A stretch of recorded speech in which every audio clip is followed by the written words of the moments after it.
शहरयार आफरीदी का न्यूयॉर्क के इलाके मैनहट्टन की सड़कों पर गश्त, वीडियो भी रिकॉर्ड कराई। ख़वातीन के सिलसिले में अपने मुआशरे और अमरीकी मुआशरे का मवाजना किया। कहा वो लोग जो हमें लेक्चर देते हैं, देखिए इनकी बेटियों का क्या हाल है। कश्मीर कमेटी के चेयरमैन शहरयार आफरीदी इन दिनों न्यूयॉर्क में हैं।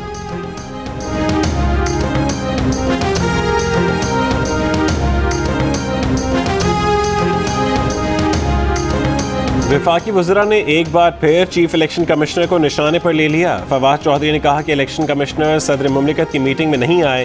क्या ये कोई बनाना रिपब्लिक है? इलेक्शन कमिश्नर का मूड ठीक ना हो तो वो सुप्रीम कोर्ट, सदर मुमलिकत, नादरा किसी की परवाह नहीं करते। चीफ इलेक्शन कमिश्नर अपोजिशन की ज़बान बोल रहे हैं, वो किसी मकसद के तहत हुकूमती इस्लाहात के मुखालिफ हैं।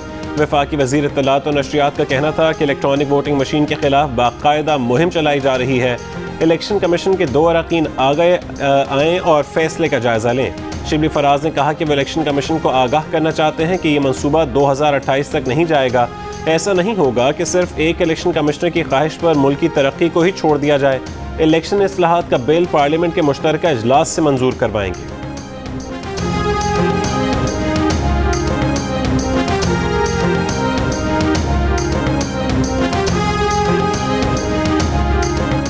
नून लीग की तर्जुमान मरीम औरंगजेब ने वफाकी वज़रा की प्रेस कॉन्फ्रेंस पर रद्द-ए-अमल में कहा कि इमरान खान के हुक्म पर इलेक्शन कमीशन को ब्लैकमेल किया जा रहा है। इलेक्शन कमीशन के अरकान को चीफ इलेक्शन कमिश्नर के खिलाफ बगावत पर उकसाना आइन से गद्दारी और आइनी इदारों पर हमला है। इलेक्शन एक्ट के आर्टिकल 10 के तहत इलेक्शन कमीशन वफाकी वज़रा के खिलाफ कानूनी कार्रवाई करे। चीफ इलेक्शन कमिश्नर और उनके अरकान आइन और कानून की ज़बान बोल रहे हैं जो मुसल्लत शुदा हुकूमत को समझ नहीं आती।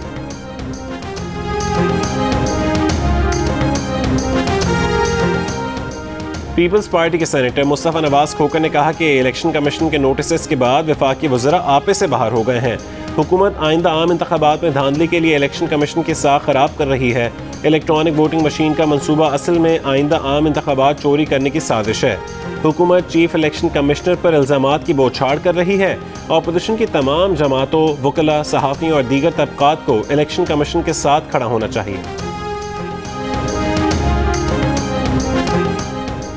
अपोजिशन लीडर शहबाज शरीफ ने कहा है कि जमहूरियत के लिए मिलकर काम करना होगा। तमाम सूबों का एहतराम ज़रूरी है।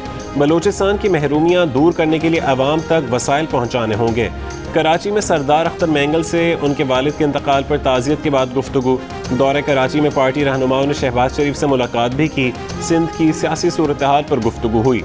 कराची एयरपोर्ट पर रवानगी के वक्त खातून ने अपोजिशन लीडर शहबाज शरीफ से कहा कि लाहौर का हशर कर दिया गया, आपकी याद आती है, आपसे मिलकर खुशी हुई। शहबाज शरीफ ने खातून का शुक्रिया अदा किया।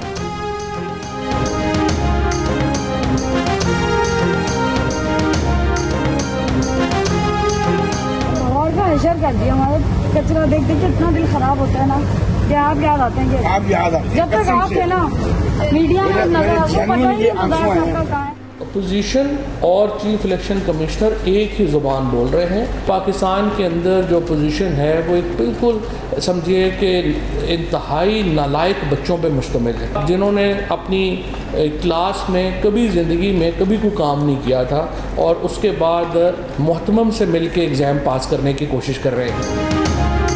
वफाकी वज़ीर फवाद चौधरी ने कहा है कि अपोजिशन इंतहाई नालायक बच्चों पर मुश्तमिल है। क्लास में कोई काम नहीं किया, मुमतहिन से मिलकर पास होने की कोशिश कर रही है। शैतान भी धरना देगा तो मरीम नवाज, शहबाज शरीफ और बिलावल भुट्टो उसके पीछे बैठ जाएंगे। ये सारे लोग शैतान के साथ मिलकर तालियां बजाना शुरू कर देंगे। क्रिकेट से लेकर हर मसले पर सिर्फ केसेस से छुटकारे की बात की जाती है।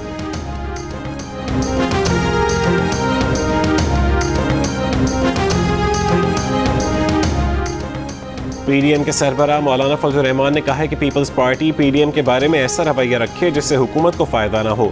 जमहूरियत में एक अलायंस से बाहर रहकर भी हुकूमत की मुखालफत की जा सकती है। मौजूदा हुकूमत में मुल्क चलाने की सलाहियत नहीं। लाहौर में मीडिया से गुफ्तगू के दौरान कहा कि तालिबान से हमदर्दी रखें और फ़ौरन उनकी हुकूमत को तस्लीम करें। चीन और रूस दिलचस्पी दिखा रहे हैं, हमें भी राबता रखना चाहिए।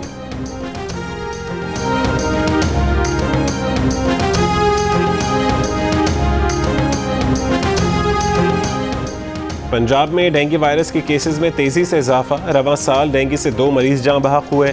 महकमा सेहत पंजाब के मुताबिक सूबे में 24 घंटों के दौरान डेंगू के 114 नए केसेस रिपोर्ट हुए। लाहौर में 102 मरीजों में वायरस की तस्दीक। डिफेंस और इकबाल टाउन में डेंगू के ज़्यादा मरीज रिपोर्ट। वज़ीर आला पंजाब के इंसदाद डेंगू के लिए पंजाब भर में मौसर मुहिम चलाने का हुक्म।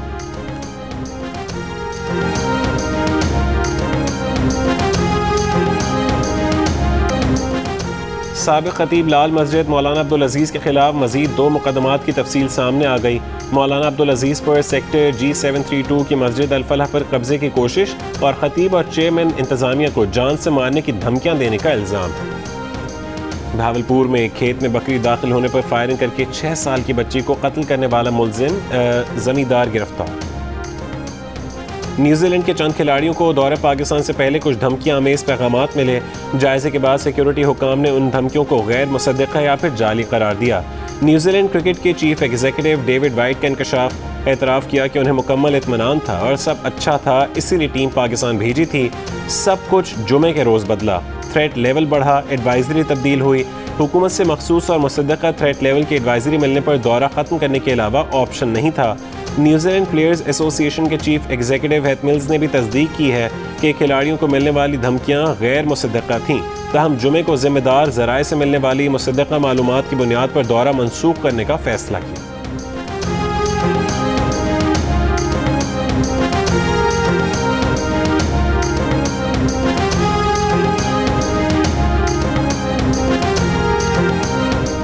अफगान दारुल-हुकूमत काबुल में सिविल सोसाइटी और ख़वातीन समाजी कारकुनान का वजारत उमूर ख़वातीन की इमारत के बाहर मुज़ाहरा।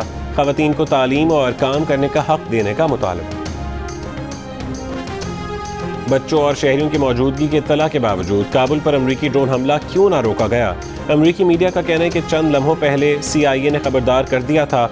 मीडिया में मुसलसल शुबहात के इजहार के बाद अमरीकी फ़ौज ने एतराफ़ कर लिया कि निशाना बनाई जाने वाली गाड़ी में दाइश का कोई रुकन नहीं था। अमरीकी फ़ौज और इंटेलिजेंस इदारों में ताउन पर सवालात उठने लगे। ऑस्ट्रेलिया और फ्रांस के दरमियान सिफारती कशीदगी बरकरार। ऑस्ट्रेलियन वज़ीर आज़म का कहना है कि फ्रांस से मिलने वाली आबदोश पर गहरे तहफ़्फ़ुज़ात थे। पहले ही कह दिया था कि कौमी मफाद में फ़ैसला करेंगे। ऑस्ट्रेलिया ने फ्रांस से मुआहदा ख़त्म करके अमरीका से मुआहदा कर लिया था।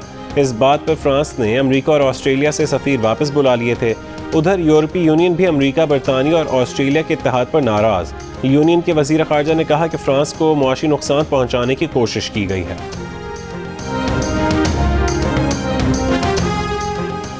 क्या कतर सऊदी ताल्लुकात में जमी बर्फ पिघल गई? सऊदी वली अहद मोहम्मद बिन सलमान, अमीर कतर शेख तमीम बिन हमद अल सानी और अमारात के कौमी सलामती मुशीर की मुलाकात के बाद ली गई तस्वीर से पैगाम नुमाया। तीनों बेतकल्लुफ़ अंदाज और आरामदेह लिबास में नजर आए। मुलाकात के मकाम और इस मौके पर होने वाली गुफ्तगू के मुतालिक वाज़े न हो सका। मिस्र में कसीरुल कौमी मश्क ब्राइट स्टार 2021 में पाक अफवाज की शिरकत। ISPR के मुताबिक नजीब मिलिट्री बेस में होने वाली मशकों में अमरीका, सऊदी अरब, इटली, स्पेन, बरतानिया और फ्रांस की अफवाज ने हिस्सा लिया। 80 बरस का दुल्हा, 60 बरस की दुल्हन, दोस्त बना शहबाला, बेटे बने बाराती। लोधरा की तहसील दुनियापुर में 80 साल अब्दुल रज़ाक 60 साल की दुल्हन ब्याह लाया। शादी में खुद भी धमाल डाला, बेटों ने लुडियाँ डाली, पोतों ने भी डांस किया। बारातियों की चिकन कोरमे और जर्दे पुलाव से तवाज़ु की गई। ब्रिटिश पाकिस्तानी बॉक्सर आमिर खान को अमरीकी एयरलाइंस की परवाज से उतार दिया गया। बरतानवी मीडिया के मुताबिक वाक़या मास्क के मामले पर पेश आया। बॉक्सर आमिर खान का कहना है कि उनके साथी का मास्क शायद ज़्यादा ऊपर नहीं था।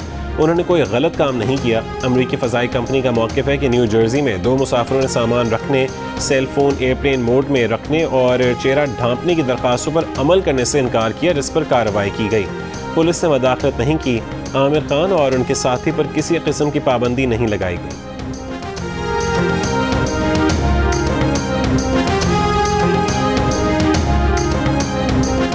और स्पेनिश लीग ला लीगा में मायोका और वियारियल के दरमियान होने वाला मैच किसी गोल के बगैर ख़त्म हो गया।